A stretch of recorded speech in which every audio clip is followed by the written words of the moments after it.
السلام عليكم ورحمة الله وبركاته، أهلا وسهلا بكم وشرفتوني النهاردة في القناة. موضوعنا شيق وحلو وجميل وهيعجبك إن شاء الله بإذن الرب. هتعمل سبسكرايب ولايك عشان في معلومات كتير هننزلها الأيام اللي جاية. إحنا عاملين حاجة اسمها ملاحة بعمق، والحلقة ديت من الحلقات المهمة جدا إنك لازم تفهمها كبحارة أو كأي حد مهتم بقطاع النقل البحري. ليه بريطانيا هي أقوى دولة في النقل البحري؟ ببساطة وبسهولة ده اللي هنوضحه النهاردة بإذن الله وحده. فتابع معايا واعمل سبسكرايب ولايك وان شاء الله تكمل وهتعجبك الحلقه. خلينا نبتدي الاول في البدايه كده. اول حاجه هتيجي في دماغك هتقول اصل المنظمه البحريه موجوده عندها، ودي ممكن اجابه مقنعه واجابه صحيحه جميله جدا، وعندهم اكبر مكتب مساحه وده حلو قوي. ولكن تعالى نبتدي القصه بشكل شيق وشكل جميل ونعرفك الدنيا ماشيه ازاي. تعالى معايا تعالى معايا. بص طبعا ده انت اول ما هتشوف الصوره ديت هتقول يا عم انا عارف ديت وعارف دي قبطان. دي ايه؟ دي المنظمه البحريه الدوليه. ودي ايه؟ دي برضو المنظمه البحريه الدوليه. دي مالها؟ دي هي اللي مهتمه بقطاع النقل البحري. دي جايه منين؟ دي جايه من حاجه اسمها المجلس الاقتصادي الاجتماعي، اللي هي لجنه مختصه جوه المجلس الاقتصادي الاجتماعي اللي هو تبع الامم المتحده. حلو حلو قوي. طب ليه اختارت انها تبقى في بريطانيا؟ ده اللي هنوضحه النهارده. زي ما احنا عارفين، بعد ما هتشوف الصوره دي هتسالني ايه الصوره دي وايه المكان ده كمان. هقول لك دلوقتي بس استنى شويه. زي ما احنا عارفين وانت عارف وكل الناس عارفه ان بريطانيا كان لا تغيب عنها الشمس، بمعنى كانت محتله دول كتيره جدا فوق ال70 دوله. الله اعلم، انا مش عايز يعني افتي، ولكن كانت محتله دول كتيره جدا. قوه اسطولها وضح لنا ان هي كانت بتسافر اي مكان وبتروح وتحتل اي مكان بسبب ان هي عندها اسطول بحري كبير جدا قوي جدا. بسبب ايه؟ بسبب المكتب ده. المكتب ده هو مكتب المساحة البحري اللي هو اليو كي هيدروجرافيك اوفيس، اللي هو بتاع الادميرالتي اللي مختص بالتشارت والاكدس حاليا دلوقتي والببليكيشنز، وكل الناس عارفه البحاره. معنى كده الكلام اللي انا بقوله ده ايه؟ ولكن هنسهله للناس العاديه. بريطانيا عندها اكبر مكتب مساحه في العالم بيغطي كل مكان في البحر والمواني وكل الخرائط وكل التطبيقات اللي موجوده، من تايد تيبل، من شارت كاتالوج، من كل حاجه ممكن تلاقيها هنا في المكتب ده. المكتب ده مكتب عالمي وورلد اوشنز، ومش ممكن تلاقي مكتب زيه في العالم تاني بيتحداه، بالرغم ان في مكاتب تانية موجوده ولكن مش زي ده. فانا لما اكون منظمه بحريه وعندي مكتب زي ده عظيم بالشكل ده، ايه اللي انا هبقى عايزه؟ عايز منه خدمات كتيره جدا، لان ده اكتر مكتب هيساعدني في حكايه ان انا الديفلوبمنت واطور من النقل البحري. بس هل يا ترى بسبب المكتب ده بريطانيا هي القويه؟ لا طبعا. المكتب ده اكتر اصلا مكتب مساحه. انا عندي النقل البحري حاجات كتيره جدا، اداره مواني ومرشدين وارصاد جويه وبضاعه وتجاره وسفن وحاجات كتيره جدا في النقل البحري. طب تعالى كده هنيجي هنا. ده موقع اسمه ميرتايم لندن، مختص بايه؟ ميرتايم لندن ممبرز. مين هم بقى الاعضاء بتاعته؟ الاعضاء بتاعته في الفاونديشن ممبرز موجود ناس انا عمري ما كنت اتخيل ان انا الاقيهم هنا. اللوجيست احنا عارفينه، لكن البالتيك اكسشينج مثلا، ده البالتيك اكسشينج ده بتاع ايه؟ ده بتاع الميرتايم اكسشينج اوف فاونديشن ممبرز. ده الماركت فيه 600 ممبرز. انت فاهم؟ ده رقم كبير جدا. موجود فين؟ في اليونايتد كينجدم. ده اللي هو بيحصل فيه بقى البضاعه والهاي كواليتي دراي والويت ومش عارف ايه، قصه كبيره. طب هو ده بس؟ ده انت تعالى بقى المفاجاه. شايف ده؟ الامرسات اللي احنا بنشتغل بيه موجود فين؟ في اليونايتد كينجدم. وفين؟ في لندن. هي اكبر مكان موجود فيه اماكن مختصه بالبحريه. انت لسه ما شفتش حاجه. ده استنى، انا ممكن اروح معاك مثلا لحاجه زي دي. ايه تاني؟ انا نسيت. هنا مثلا لما نيجي نخاطب المراكب والسفن والتصنيفات والتعديلات الجديده اللي بتحصل، هروح لمين؟ هروح اللي هم هيئه مجلس اللي هو بتاع هيئه التصنيف. مين بقى موجود فين؟ موجود في لندن. بص، في اليونايتد كينجدم. ده اللي هو اساسا بيطلع منه كل هيئات التصنيف وبتاخد الرخصه بتاعته، اللي هم ال8 أو ال7 دلوقتي حاليا. عندك حاجات تانية كتير. عندي 100 حاجة. عندي الميريتايم لندن ميريتايم اسوسيشن.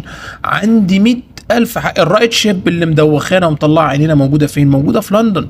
كل ده بيطلع من يونايتد كينجدم عندها اساسا المصادر الحقيقيه لكل حاجه في البحر، لدرجه ان حتى اكتشفت لك ان تتخيل الامبا مثلا اللي هو المارين او مثلا خلينا نبتدي ده على التاني ما يحمل، الانترناشونال ميرتايم بايلوت اسوسيشن اللي هم بتاع المركز الرئيسي او المعهد الرئيسي اللي هو الدولي بتاع المرشدين، اللي انت شايف البوستر ده حضرتك اكيد بتشوفه في المراكب كتير عليه العلامه ديت اللي هو الفلاج اللي هناك ده بص ادي هو ده الفلاج. موجود فين برضو ده؟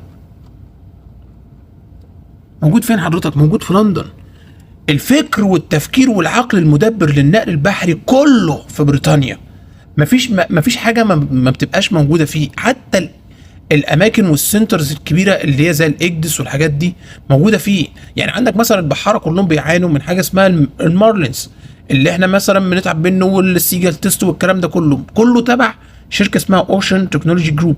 الشركه دي الاصل فيها في النرويج، ولكن الفكره بتاعتها برضو انها موجوده في لندن. ليه؟ لان زي مارلينز اهوت موجود في لندن. مين تاني؟ الفيديو تيل موجود في لندن. موجود برضو ليه فروع في تانية في اسيا. تيجي مثلا داخل على الاجدس اللي هو بارت اوف ماريتايم جروب، ماريتايم جروب. ماريتايم جروب ده من اكتر السنترز اللي في العالم اللي بتدرب بحاره وبتدرب ناس كتير وبتدرب حاجات كتيره جدا. وانا انصحك لو عايز تاخد منها شهادات تيجي تحجز هنا وتعمل بوك ناو وتشوف ايه السيرفيس اللي بيقدموها، لان انا اخدت منهم شهاده قبل كده. تيجي مثلا للانترناشونال مارين برشايزنج اسوسيشنز، هتلاقي دول برضو موجودين فين؟ في اليونايتد كينجدم. العقل المدبر لكل الخدمات البحريه، والكتاب اللي بتبقى تلاقيه عندك اللي احنا مسميه امبا، الستورز كلها، السبلاي كله موجود، الخدمات كلها من الالف للياء لكل الخدمات اللي بتتقدم على السفن وبتتقدم في المواني موجوده هنا. هل انتهينا؟ ما انتهيناش. ليه؟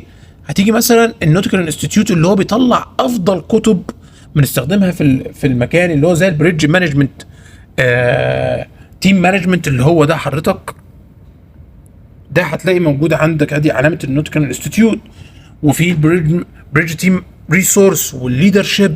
كل دول موجودين فين حضرتك؟ في لندن.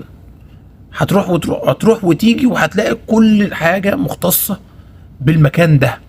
عندك مثلا اللويد ماريتايم اكاديمي اللي هي افضل اكاديميه مختصه في العالم. بتعمل ايه؟ بتعمل كل ما تتخيله. بص، ماريتايم مانجمنت، ليدرشيب، شيب مانينج، اوبريشن، ماريتايم سيفتي، انفايرمنت، كل ده في العقل المدبر ده حتى الناس بتاعت السبلاي هتبقى عارفه اللي هي افضل مكان بيعمل يعني تدريب للكادتس وتدريب للمعاهد موجود في الاميكا اللي هي ماريتايم مارينز سورسز. ده انت هتلاقي حاجه كمان عمري ما كنت اتخيل ان انا الاقيها. بص مين؟ طيب احنا قلنا طيب البي اي كلاب كلهم موجودين هنا.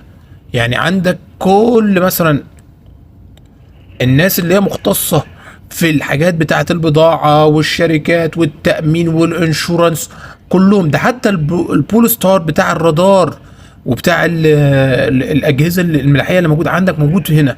وطبعا احنا عارفين ان الادميرالتي هي المختصه حواليا بترخيص الاجدس. فاي ترانسيس او اي حاجه هتطلع من لندن الاول وبعدين تروح لهم.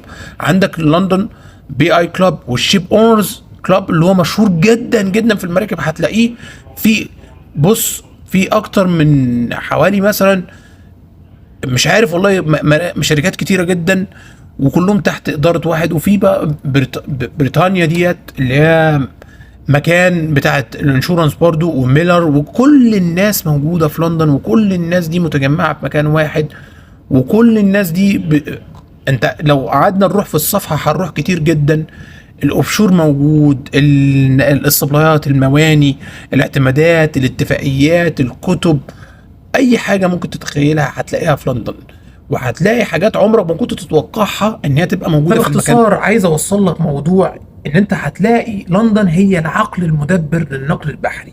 كل حاجه عايز تديرها، من ماليات، من بضاعه، من توزيع بضاعه. ده حتى المريتايم ريفيو اللي بيطلع سنويا بيطلع من جامعه في لندن من اقوى الجامعات. عندهم 15 اكاديميه من اقوى الاكاديميات في المارين انجينيرنج، ما لهمش حل.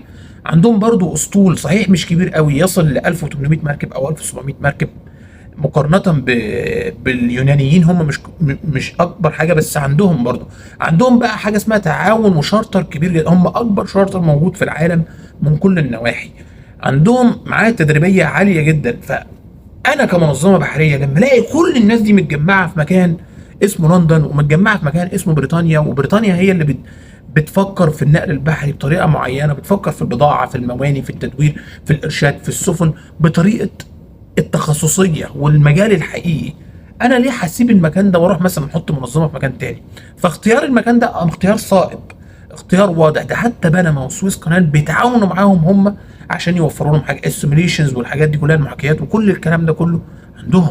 التكنولوجي الجديده في النقل البحري من عندهم، واللي محيرنا ومطلعين عينينا ومزهقنا في الشهادات والتستنج من عندهم. يعني العيوب والسلبيات من عندهم، والايجابيات برضه من عندهم. فهي اقوى دوله، هي اقوى دوله. ليه؟ كل حاجه بتدار من عندها. العقل المدبر، الاساس، البناء، التفاصيل، اي حاجه عايز توصل لها هتروح لندن. يعني انت لو عايز تعمل بحث كامل عن مارتايم ريفيو، او عن مارتايم نقل البحري، او عن عدد السفن، او اي حاجه، هتروح هناك هتعرف كل حاجه. ده غير ان في ممبرز واعضاء تانية انا مش عايز اذكرهم لك. يعني مثلا اكبر مركز امني في العالم موجود في دبي تبع لندن، اللي هو بيساعد كل الناس وبيقدم لهم الخدمات. الاتفاقيات اللي بتتعمل حاليا مثلا في الارصاد الجويه والكلام ده، عندهم اكبر شركات تقدر تسبلاي المراكب في الوزر والكلايمت والكلام ده كلهم من عندهم. فما فيش مقارنه خالص لاي دوله تقدر تدخل في المجال ده في الوقت الحالي. في دول طبعا بتكسب من النقل البحري اكتر منهم، ولكن هم هيفضلوا العقل المدبر، وهيفضلوا هم العقل اللي سابق، والعلم كله بيطلع من عندهم، الاساس من عندهم، والبناء من عندهم، واي حاجه عايز تقولها كلها من عندهم. فبريطانيا هي افضل دوله واقوى دوله في النقل البحري، حقيقي. واديك شفت بالاثبات كل حاجه هناك. اشوفكم فيديوهات تانية كتير، واتمنى تكون عملت سبسكرايب ولايك. واهو موضوع شيق حبيت اشاركه معاك، يعني ممكن يضيف لك حاجه ما دام انت معانا في النقل البحري، او مهتم بالنقل البحري عامه زي حالاتي كده. سلام، او سلام عليكم ورحمه الله وبركاته. افضل تحيه الاسلام، مع السلامه.